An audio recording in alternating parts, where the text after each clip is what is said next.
उदय जब देश स्वतंत्र हुआ तो उस समय देश में अनाज की कमी थी तथा हमें अपने देशवासियों का पेट भरने के लिए गेहूं का आयात भी करना पड़ता था।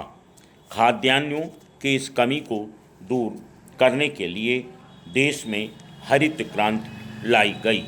फलस्वरूप भारत खाद्यान्न उत्पादन में न केवल आत्मनिर्भर हो गया बल्कि अब विभिन्न कृषि उपजों को निर्यात करने की स्थिति में भी है। इस दिशा में पंजाब सर्वाधिक योगदान दिया। यहाँ के किसानों की मेहनत का परिणाम है कि देश के खाद्यान्न भंडार में पंजाब द्वारा प्रतिवर्ष 60% से अधिक गेहूं तथा चावल का योगदान किया जाता है।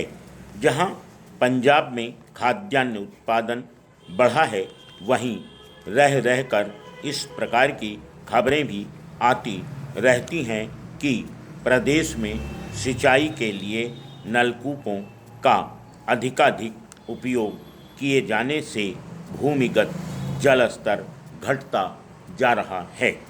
अत्यधिक उर्वरकों से भूमि की उर्वर शक्ति घटती जा रही है तथा यह आशंका प्रकट की जाने लगी है कि यदि ऐसा ही चलता रहा तो किसी दिन यहाँ की भूमि बंजर हो जाएगी।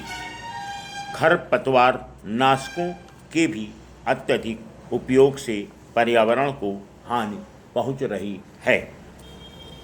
कई बार हमारे किसानों को विदेशों में कृषि की नई तकनीकों की जानकारी प्रदान करने के लिए ले जाया जाता है।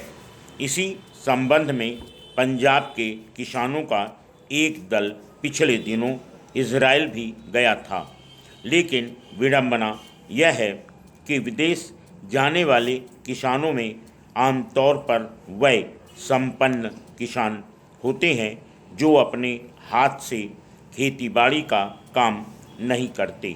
उनका इस प्रकार की विदेश यात्राओं पर जाना एक प्रकार से सैर सपाटे की तरह ही होता है। वह वहाँ जाकर जो कुछ भी देख कर आते हैं उसका देश की कृषि के विकास से अधिक उपयोग नहीं हो पाता है। पिछले दिनों अमृतसर जिले के जगदेव कला गांव के एक किसान मित्र मिलने आए।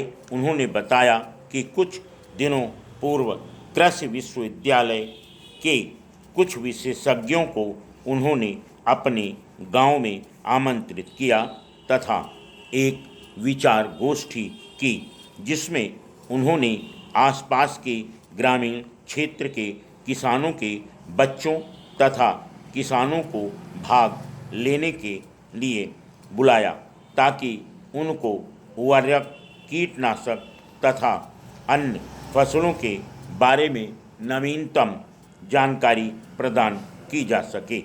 यह गोष्ठी शहरों में आयोजित होने वाली संगोष्ठी की तरह नहीं थी। Full stop.